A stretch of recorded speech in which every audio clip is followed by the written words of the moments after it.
보험금 얘기 그만해. 그럴 거면 앞으로 친정에 오지 마. 그 말 한마디에 내가 지켜온 세월이 무너졌습니다. 너희한테도 정말 실망이다. 엄마가 그러면 말렸어야지. 누나도 이제 철 좀 들어. 그 돈 몇 푼에 이렇게까지 할 필요 있나? 3억이 너한텐 몇 푼이야? 누나, 이제 와서 갑자기 왜 이러는 거야? 저는 어머니를 바라봤어요. 엄마, 정말 끝까지 너무하시네요. 내가 뭘 너무했다는 건지 모르겠네. 엄마는 예전이나 지금이나 늘 아들들 뿐이죠. 안녕하세요. 저는 올해 66이 된 김영자입니다. 3남매 중 맏딸로 태어나 제 인생은 늘 희생의 연속이었습니다. 어릴 때부터 들었던 말이 있죠. 너는 맏딸이니까 남동생들에게 양보해야지. 고등학교를 졸업하던 해 봄바람이 살짝 불던 어느 날 어머니가 단호한 표정으로 저를 부르셨습니다. 영자야, 이리 와봐. 무언가 중요한 이야기가 나올 것 같은 예감이 들었습니다. 어머니의 목소리에 평소와 다른 무게감이 느껴졌거든요. 너는 여자니까 대학 나와서 뭐 하겠니? 일찍 돈 벌어서 집안의 보탬이 돼야지. 순간 마음이 움츠러들었습니다. 공부는 제가 동생들보다 훨씬 잘했습니다. 저도 대학 가서 꿈을 펼치고 싶었죠. 하지만 어머니의 말은 단호했습니다. 여자라고 해도 친구들 중에 대학을 준비하는 친구들도 있었습니다. 집안 사정이 넉넉하지 않은 걸 알고 있었지만 단지 여자라는 이유로 저만 대학을 가지 못한다는 사실이 너무 억울하고 속상했습니다. 엄마, 제가 동생들보다 공부도 잘하는데 대학은 공부랑은 상관없다. 여자는 시집만 잘 가면 돼. 굳이 대학 나와서 뭐 하려고. 아들들은 집안을 책임져야 하기도 하고. 한 집의 가장이 돼야 하니 대학을 나와야지. 그렇게 저는 대학 진학의 꿈을 접었습니다. 그게 당연하다고 그땐 믿었던 것 같습니다. 남동생 둘은 차례로 대학에 진학했고 저는 곧바로 취직했습니다. 어머니의 말이 계속되었습니다. 지금 먹고 사는 거야. 그게 걱정 없지만 영우랑 경우 대학 보내려면 돈이 많이 들어. 내가 맏딸이니 도와야지. 제 안에서 뭔가가 툭 하고 끊어지는 느낌이었습니다. 하지만 어쩔 수 없다고 생각했습니다. 그게 장녀의 운명이라고 생각했으니까요. 취직 후 매달 받는 월급의 절반 이상을 집에 보탰죠. 등록금, 생활비, 책값까지 제가 다 감당하다시피 했습니다. 누나 덕분에 공부할 수 있어. 누나가 있어서 다행이야. 이런 말이 그나마 위로가 됐습니다. 하지만 그것도 잠깐이었습니다. 결혼 후에도 상황은 변하지 않았습니다. 남편은 이해해 주었지만 늘 안쓰러운 표정을 지으며 말했죠. 당신도 이제 친정은 놓고 당신 자신을 위해 좀 살아. 남편의 목소리에는 걱정이 섞여 있었습니다. 괜찮아요. 이 시대 맏딸들이 다 그렇죠 뭐. 저는 웃으며 대답했지만 마음 한편으로는 씁쓸함이 밀려왔습니다. 제가 희생할수록 어머니는 더 당연하게 여겼으니까요. 딸은 출가 외인이라도 친정 도와야 하는 게 당연한 거야. 큰일이 생기면 동생들 대신 늘 제게 전화가 왔습니다. 영자야, 아버지 병원 모시고 가야겠다. 영자야, 큰일이다. 내가 와서 좀 도와줘야겠다. 반면 동생들은 나이가 들수록 본인들 생각만 하고 부모님은 나 몰라라 하는 것 같았습니다. 누나가 있어서 다행이야. 역시 맏딸이야. 어머니 아버지는 누나를 제일 믿잖아. 우리보다 훨씬 낫고. 매달 친정에 30만 원씩 용돈을 드렸습니다. 40년간 단 한 번도 거르지 않았습니다. 아이들 학원을 하나 끊는 한이 있더라도 늘 부모님 용돈만큼은 꼬박꼬박 챙겨드렸지요. 그 돈이면 저의 노후를 위해 적금이라도 넣어둘 수 있었을 텐데. 하지만 후회는 나중의 일이었습니다. 저 집 맏딸 영자는 정말 효녀야 효녀. 동네 사람들이 이렇게 말할 때면 마음이 복잡하니 씁쓸한 기분이 들었습니다. 칭찬인지 동정인지 모르겠더군요. 누나는 정말 대단한 것 같아. 영우가 한 번은 이런 말을 했습니다. 뭐가? 엄마가 그렇게 아들하는데도 누나는 그런 거 신경 안 쓰고 우리 중에 부모님께 제일 잘하잖아. 그 순간 가슴이 철렁 내려앉았습니다. 가장 가까운 동생 자신이 보기에도 어머니의 차별은 도를 넘었다는 거겠죠. 대단한 게 아니라 이렇게 살다 보니 익숙해져 버렸나 봐. 그래도 엄마가 누나에게 제일 고마우실 거야. 경우도 비슷한 말을 했습니다. 저는 그저 필요한 존재일 뿐이었습니다. 40년 동안 저는 희생이 당연한 사람으로 살았습니다. 그런데 거울 속에 저는 웃음을 잃은 지 오래였습니다. 언제부터였을까요? 여보, 요즘 너무 피곤해 보여. 남편이 걱정스럽게 말했습니다. 괜찮아요. 그냥 컨디션이 안 좋아서 그래. 하지만 괜찮지 않았습니다. 매일매일이 버거웠습니다. 나이가 드신 친정 부모님은 정말 많은 도움의 손길이 필요했고 그때마다 그렇게 아끼셨던 아들들이 아닌 늘 저를 찾으셨으니깐요. 영자야, 이것 좀 해결해줘. 영자야, 큰일이다. 저는 언제나 달려갔습니다. 밤이든 새벽이든 가리지 않고 도움이 필요하다 하시면 늘 그랬던 것처럼 달려갔죠. 동생들은 늘 바쁘다는 한마디로 모든 것을 피했습니다. 누나 미안해. 일이 많네.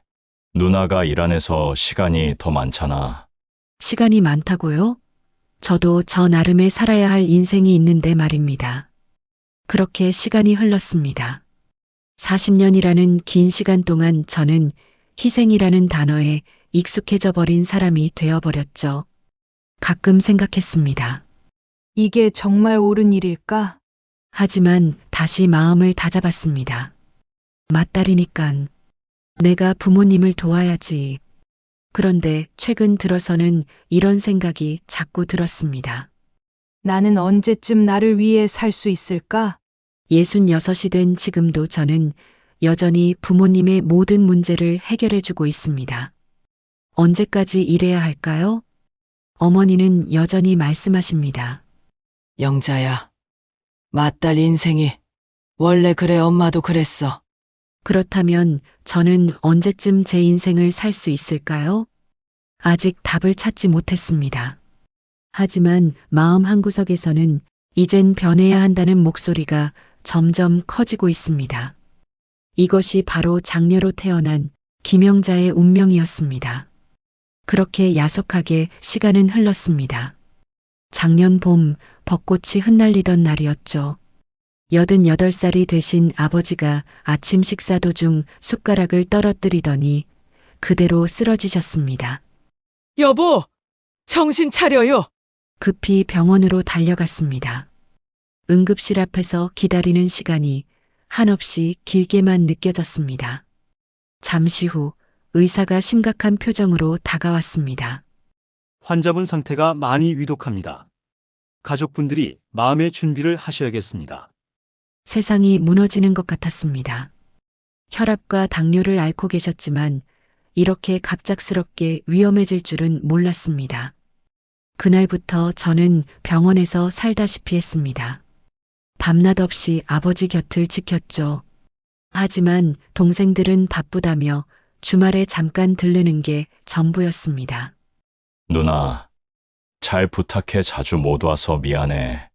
요즘 일이 너무 많네. 누나가 있어서 다행이야. 그 말은 결국 내가 다 해달라는 뜻이었죠. 매번 같은 핑계였습니다. 저는 혼자서 아버지를 돌봤습니다. 일주일쯤 지났을 때였습니다.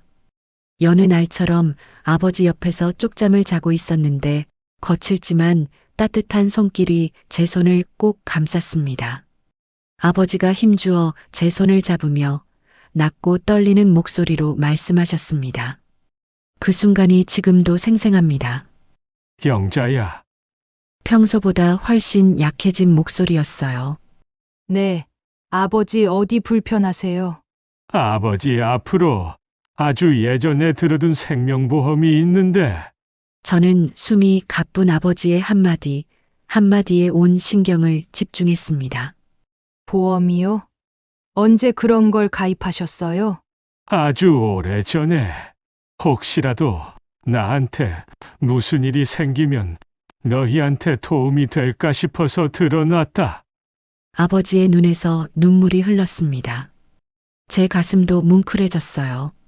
이제는 너희도 다 커서 나 죽으면 내 엄마한테 알아서 하라 했는데 아버지가 잠시 말을 멈추셨습니다.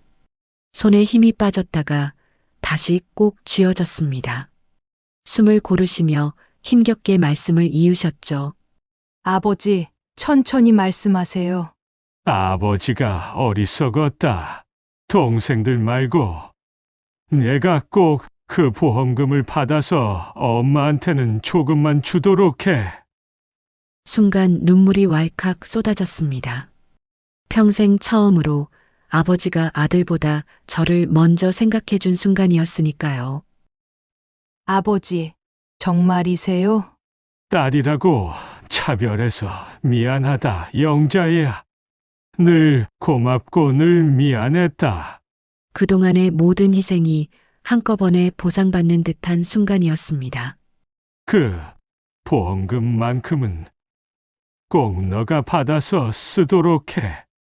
수십 년간 쌓인 서러움이 한꺼번에 터져 나왔어요. 아버지, 그런 말씀 마시고 어서 일어나세요. 저는 아버지의 손을 두 손으로 꼭 잡았습니다. 영자야, 아버지한테 서운한 게 많았지. 갈 때가 되니깐 보이는구나. 아니에요. 아버지, 제가 좋아서 한 건데요, 뭘. 아니야. 딸이라고 이래저래 너한테 상처 준 것 같아서 미안하다. 아버지가 후회하시는 모습을 보니 더욱 울컥했습니다. 앞으로는 너무 희생하지 말고 내 인생을 더 먼저 생각해. 네, 아버지. 그날 밤 아버지는 더 많은 이야기를 해주셨습니다. 영자야, 내가 얼마나 고생했는지 아버지가 다 안다. 아버지, 동생들 대학 보낸 것도 매달 용돈 갖다 준 것도 다 기억하고 있어. 아버지가 제 희생을 모두 알고 계셨다는 사실에 놀랐습니다. 너 때문에 나랑 엄마가 편하게 생활한 것 같다. 그런 말씀 마세요. 가족인데 당연한 거였어요. 당연한 게 아니야. 지나고 보니깐 너가 착한 거지 당연한 게 아니야. 아버지의 인정을 받는다는 것이 이렇게 감동적인 일인지 몰랐습니다. 며칠 후 아버지는 제 손을 꼭 잡은 채 평안히 눈을 감으셨습니다.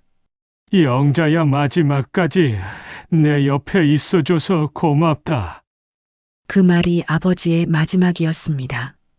장례를 치르는 내내 마음이 복잡했습니다.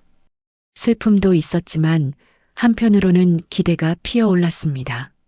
아버지가 약속한 그 보험금, 40년 만에 처음으로 저도 동생들과 똑같이 인정받을 수 있다는 생각에 가슴이 뛰었습니다. 40년 만에 처음으로 느끼는 희망이었습니다. 하지만 그것은 착각이었습니다. 어머니는 보험 이야기를 꺼내지 않았고 동생들의 표정도 어딘가 불편했습니다. 불안한 예감이 스멀스멀 밀려왔죠. 아버지의 마지막 선물이 정말 제게 올 수 있을까요? 그때만 해도 저는 아직 가족을 믿고 있었습니다. 그러나 곧 상상도 못한 진실이 드러나게 됩니다. 그렇게 시간은 흘러 아버지가 돌아가신 지 벌써 석 달. 장례식 날의 기억은 아직도 선명합니다. 영호와 경호가 옆에 있었지만 대부분의 중요한 일은 제가 처리했죠. 그 후 어머니는 단 한 번도 보험 이야기를 꺼내지 않았습니다. 저는 아버지가 분명 어머니께 전해두셨을 거라 믿으며 묵묵히 기다렸습니다. 한 달이 지나 저는 조심스럽게 물었습니다. 엄마, 아버지 보험 관련해서 해야 할 일 있나요? 어머니는 빨래를 개며 무심하게 대답했습니다. 아, 그거? 나중에 정리되면 얘기할게. 목소리에 별다른 감정이 없었어요. 마치 그냥 지나가는 얘기처럼 들렸습니다. 또 한 달이 지났습니다. 엄마, 보험은 어떻게 됐어요? 글쎄 복잡하다고 하더라. 좀 더 기다려야지. 어머니의 표정이 어딘가 어색했지만 저는 의심하지 않았습니다. 보험금 처리가 복잡할 수도 있다고 생각했거든요. 그러던 어느 날 오후였습니다. 그날 오후 마트에서 장을 보고 나오는데 동네 슈퍼 아주머니가 저를 불렀습니다. 영자야. 아주머니는 주변을 둘러보더니 작은 목소리로 말했습니다. 아버지 보험금 받았다며 내가 늘 부모님 위해 애쓰더니 이렇게 좋은 결실이 돌아오네. 순간 귀를 의심했습니다. 보험금 나왔다고요? 너희 아버지가 오래전에 들어두셔서 그런지 보험금도 3억이나 된다며? 머릿속이 하얘졌습니다. 그 얘기 어디서 들으셨어요? 너희 엄마가 그날 얘기하던데? 너랑 동생들 다 같이 받았다고. 가슴이 쿵 내려앉았습니다. 아주머니는 계속 말했어요. 너는 모르는 일인 거야. 나는 너랑 동생들 다 같이 줬다고 들었는데. 저는 대답할 수가 없었어요. 입이 마르고 손이 떨렸습니다. 집으로 돌아가는 길이 이렇게 멀게 느껴진 적이 없었습니다. 문을 열고 들어서자마자 어머니께 물어봤습니다. 엄마, 보험금 나왔다면서요? 어머니는 TV에서 눈도 떼지 않은 채 말했습니다. 누가 그래? 슈퍼 아주머니가 그러는데 3억 나왔다고 하던데요. 왜 저한텐 말씀 안 하셨어요? 그제야 어머니가 고개를 돌렸습니다. 표정이 차가웠습니다. 내 아버지가 말 안 했니? 그거 다 동생들 주라고 하셨다. 아니에요. 아버지가 분명 저한테도 나누라고 하셨어요. 난 그런 말 못 들었다. 어머니는 부엌으로 걸어가 버렸습니다. 마치 더 이상 얘기하기 싫다는 듯이 저는 따라가서 계속 말했어요. 엄마도 그날 병실에 있었잖아요. 그리고 제가 보험금 물어볼 때마다 기다리라고 한 건 왜 그러신 건데요? 집 재산은 원래 아들들 몫이야. 그게 당연한 거고. 제 안에서 뭔가가 툭 하고 끊어졌습니다. 저녁 무렵 영우와 경우가 들어왔습니다. 누나, 무슨 일이야? 엄마가 전화하셨던데.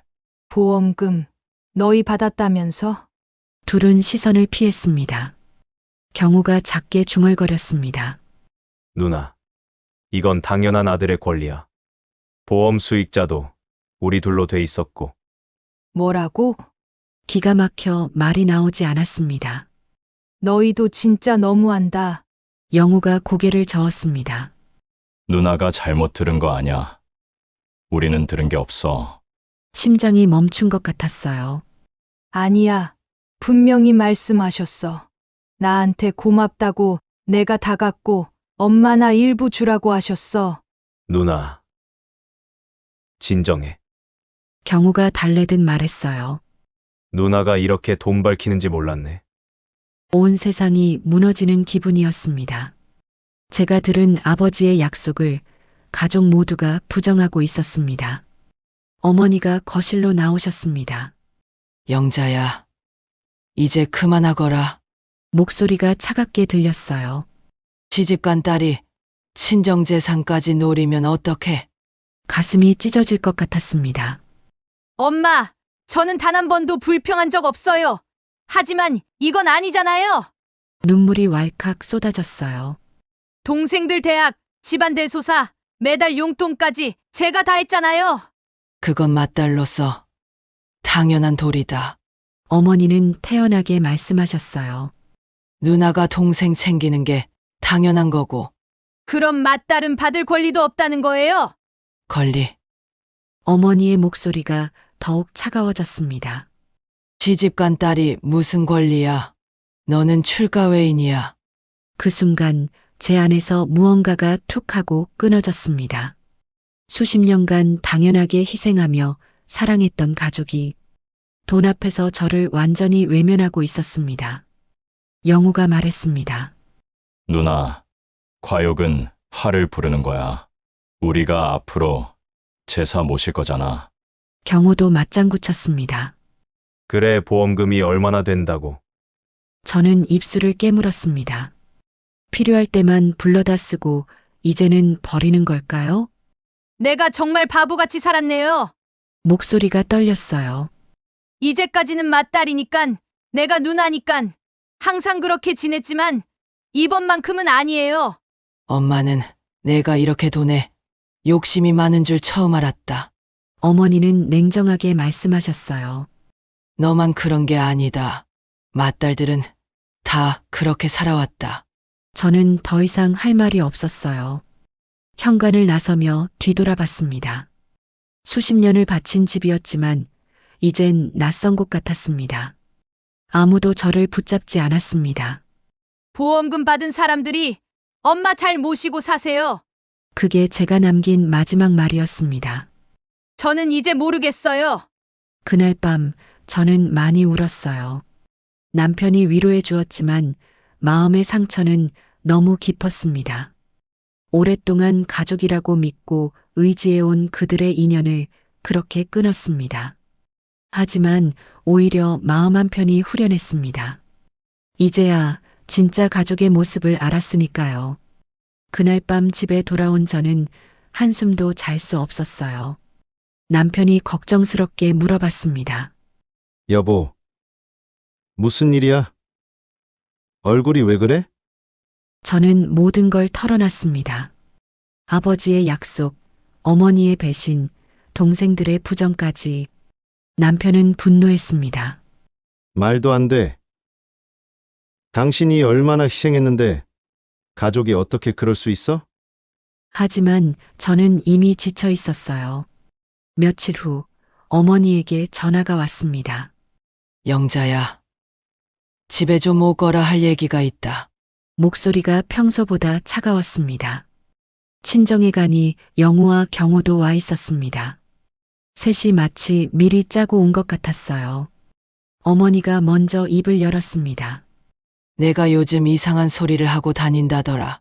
무슨 이상한 소리요? 동네 사람들이 다 안다더라.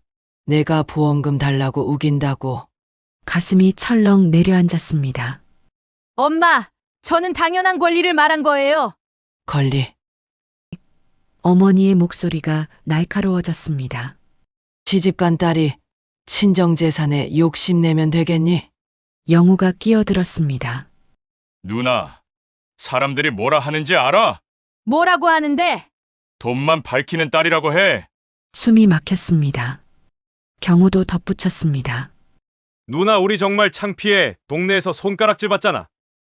너희들은 부끄럽지도 않아? 이제까지 효도는 누가 제일 많이 했는지 가슴에 손 얹고 생각해봐. 영우가 뻔뻔하게 말했습니다. 그건 누나가 좋아서 한 거잖아. 우리는 부탁한 적 없어. 그 순간 제 안에서 무언가 터졌습니다. 부탁 안 했다고? 아버지 어머니 아플 때마다 누가 전화했는데? 그건 부탁이 아니라 위로였지. 경우의 표정은 싸늘했습니다. 나도 형이랑 똑같이 생각해. 순간 마음이 얼어붙었습니다. 이들에게 나는 정말 아무것도 아니었구나. 어머니가 일어서며 말했습니다. 영자야, 이제 그만해라. 보기 안 좋다. 내 아버지도 하늘에서 널 부끄러워하실 거다. 어머니의 말에 피가 거꾸로 솟았습니다. 아버지는 저를 인정하셨어요. 똑같이 나누라고 하셨다고요. 그런 말씀 하신 적 없어. 내가 잘못 들은 거야. 아니에요. 저는 소리쳤습니다. 처음엔 그러셨지만 나중에 마음을 바꾸셨어요. 제가 직접 들었어요. 그만해! 어머니의 목소리가 번개처럼 쏟아졌습니다. 보험금 얘기 그만해. 그럴 거면 앞으로 친정에 오지 마. 귀가 멍해졌습니다. 그 말 한마디에 내가 지켜온 세월이 무너졌습니다. 너희한테도 정말 실망이다. 엄마가 그러면 말렸어야지. 누나, 그냥 포기해. 엄마 말씀이 맞아. 포기하라고? 제 목소리가 떨렸어요. 마지막까지 내 편은 아무도 없구나. 경호가 한숨을 내쉬었습니다. 누나도 이제 철 좀 들어. 그 돈 몇 푼에 이렇게까지 할 필요 있나? 3억이 너한텐 몇 푼이냐? 누나, 이제 와서 갑자기 왜 이러는 거야? 영호의 말에 저는 기가 막혔어요. 이제 와서? 누나, 딸은 출가 외인이라는 걸 몰라? 나도 내 딸 그렇게 키울 거야. 그 말이 심장을 찔렀습니다. 저는 어머니를 바라봤어요. 엄마, 정말 끝까지 너무하시네요. 내가 뭘 너무했다는 건지 모르겠네. 차가운 대답이었어요. 엄마는 예전이나 지금이나 늘 아들들 뿐이죠. 저는 허무하게 웃었습니다. 그래요. 이제 엄마가 그렇게 아끼는 아들들이랑만 잘 지내세요. 뭐, 어머니의 표정이 변했어요. 왜요? 이제 와서 아쉬우세요? 영호가 황급히 말했어요. 누나, 아버지 돌아가시자마자 왜 그래? 돈은 받고 효도는 하기 싫은가 보지. 저는 일어섰어요. 어머니가 소리쳤어요. 영자 너 이러는 거 아니다. 엄마야말로 이러실 수 없죠. 목소리가 차가워졌습니다. 권리가 없으면 의무도 없습니다. 딸이 부모 모시는 건 당연한 거야. 그럼 아들이 유산 받는 것도 당연하고 딸이 부모 모시는 것도 당연하다는 거네요. 어머니는 말을 잃었습니다. 저는 마지막으로 말했습니다. 앞으로 아프셔도 저한테 연락하지 마세요. 보험금 받은 사람들이 모시세요. 영호와 경호가 부르는 소리가 뒤에서 멀어졌지만 발걸음은 멈추지 않았습니다. 이제 정말 끝이었습니다. 집에 돌아오자 남편이 물었습니다. 여보, 무슨 일 있었어? 저는 담담히 말했습니다. 나 이제 친정은 없다고 생각하고 살 거야. 남편의 눈빛이 차가워졌습니다. 이런 식으로 당신을 대하면 그건 가족이 아니야. 그래요. 이제 남처럼 지낼 거예요. 그날 밤 저는 오랜만에 깊이 잠들었습니다. 40년 동안 짊어졌던 가족이라는 무거운 짐을 마침내 내려놓은 기분이었습니다. 이제야 저는 자유로웠습니다. 그렇게 시간이 지나 6개월이 흘렀어요. 저는 친정과 모든 연락을 끊었습니다. 처음엔 마음이 무겁기도 했습니다. 그만큼 진심을 다했던 가족이었으니까요. 하지만 시간이 흐르자 홀가분함이 더 커졌습니다. 더 이상 눈치 보지 않아도 됐고 매달 용돈을 준비할 필요도 없었습니다. 남편이 웃으며 말했습니다. 여보, 요즘 표정이 달라졌어. 훨씬 편해 보여. 그래요? 응. 훨씬 편안해 보이고 밝아 보여. 거울 속에 저는 오랜만에 평온한 얼굴이었습니다. 그러던 어느 날 오후 모르는 번호로 전화가 왔습니다. 여보세요? 영자야. 정말 오랜만에 듣는 어머니의 목소리였습니다. 가슴이 쿵 내려앉았습니다. 누구세요? 일부러 모른 척했어요. 엄마야, 엄마. 목소리가 부쩍 늙어 보였어요. 엄마가 요즘 몸이 안 좋네. 그럼 병원에 가세요. 차가운 대답이 나왔어요. 혼자 지내기가 힘드네. 영호, 경호는 바쁘다며 안 온다. 어머니의 목소리가 떨렸어요. 병원도 가야 하는데. 저는 궁금했어요. 영호랑 경호는 뭐 해요? 걔들은 어머니가 한숨을 쉬셨어요. 병원에나 가라고 하지. 뭐라고요? 영호는 늘 일 때문에 바쁘다고 하고 작은 애는 돈만 보내주네. 정말 어이없었어요. 보험금은 자기들이 다 가져가고 정작 부모 모시는 건 하기 싫다는 거잖아요. 엄마 걔네들은 늘 그랬어요. 엄마만 지금 느꼈을 뿐이에요. 영자야. 그래도 내가 장녀잖아. 장녀요? 저는 웃음이 나왔어요. 기억 안 나세요? 엄마가 절 나무집 식구라 했잖아요. 그때는 영자야. 어머니의 목소리가 약해졌어요. 잠시 침묵이 흐르더니 어머니가 떨리는 목소리로 말했습니다. 엄마가 잘못했다. 너무했다. 한평생 그러시지 않으셨던 어머니가 갑자기 사과를 하시니까 당황스러웠어요. 그때 엄마가 너무 했던 것 같다. 이제 와서야 그런 말씀 하시는 거예요? 엄마는 그런 시대에 태어나서 그럴 수밖에 없었던 거야. 어머니의 목소리가 떨렸어요. 영자야, 너가 엄마 좀 이해해주면 안 되겠니? 엄마, 원하시는 아들 효도 받으세요. 저는 제 인생 살 겁니다. 엄마가 이렇게까지 말하는데 정말 웃긴 상황이었어요. 아들들한테 돈 다 나눠주고 나서는 딸을 찾는 거예요. 처음부터 외면한 건 제가 아니었어요. 돌아가시면 찾아뵐게요. 어머니가 계속 말씀하셨어요. 엄마가 미안하다고 했잖아. 미안하다고 하면 그동안의 제 상처가 다 끝나요? 제 목소리가 차가워졌어요. 그럼 어떻게 하라는 거야? 제가 뭘 어떻게 해요? 돈 갖고 간 아들들이랑 알아서 하세요. 영자야. 어머니의 목소리가 애원하는 것 같았어요. 하지만 저는 마음이 움직이지 않았어요. 엄마, 저는 이제 제 인생 제 가족과 살 거예요. 아들들한테 연락하세요. 걔들은 안 와. 그럼 어쩔 수 없죠. 저는 단호하게 말했어요. 돌아가시면 찾아는 갈게요. 어머니의 목소리가 멀어지기도 전에 전화를 끊었습니다. 마음이 쓰렸지만 후회는 없었습니다. 그 후로 몇 번 더 전화가 왔지만 받지 않았습니다. 마음이 약해질까 무서웠거든요. 대신 제 인생을 즐기기 시작했습니다. 남편과 함께 오랫동안 미뤄왔던 여행을 다녔어요. 여보, 이번 주말에 제주도 갈까? 좋지. 그동안 친정일로 스트레스 받았으니까 우리끼리 힐링하자. 정말 오랜만에 마음 편하게 여행을 즐겼어요. 친정 걱정도 용돈 걱정도 없이요. 친구들과의 모임도 늘었습니다. 영자야, 요즘 표정이 밝아진 것 같아. 응. 오래된 문제를 해결했거든. 아, 그 친정 문제 잘했네. 너무 희생하면서 살지 마. 알아주는 사람 아무도 없더라. 친구들도 제 변화를 좋아했어요. 그제야 깨달았습니다. 필요할 때만 부르고 필요 없으면 버리는 관계였다는 걸.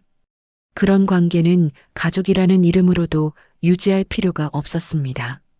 여보, 이제야 내 인생을 사는 것 같아. 남편이 고개를 끄덕였습니다. 그래. 나도 이제 마음이 놓인다. 가족이라는 이름으로 일방적인 희생만 요구한다면 과감히 정리하는 것도 용기입니다. 내가 행복한지, 이 관계가 나에게 도움이 되는지, 그걸 먼저 생각해야 한다는 걸 나이 60이 넘어서야 깨닫게 되었습니다. 60이 넘어서야 시작한 새로운 인생, 늦었다고 할 수도 있지만 저는 행복합니다. 더 이상 눈치를 보지 않아도 되는 매일이 이렇게 빛날 줄 몰랐습니다. 오늘도 남편과 산책을 나갈 겁니다. 그리고 친구들과 차를 마시며 웃을 겁니다. 이제 저는 정말 저를 위해 사는 사람입니다. 긴 이야기 들어주셔서 감사합니다. 가족이라는 이름 아래 평생을 희생했지만 돌아온 건 차가운 외면뿐이었습니다. 여러분이라면 이런 상황에서 과감히 관계를 끊고 새로운 인생을 시작하실 수 있을까요? 아니면 끝까지 가족이라는 끈을 붙잡으셨을까요? 여러분의 생각을 댓글로 들려주세요. 우리들의 이야기방에서 오늘도 진심을 나눕니다.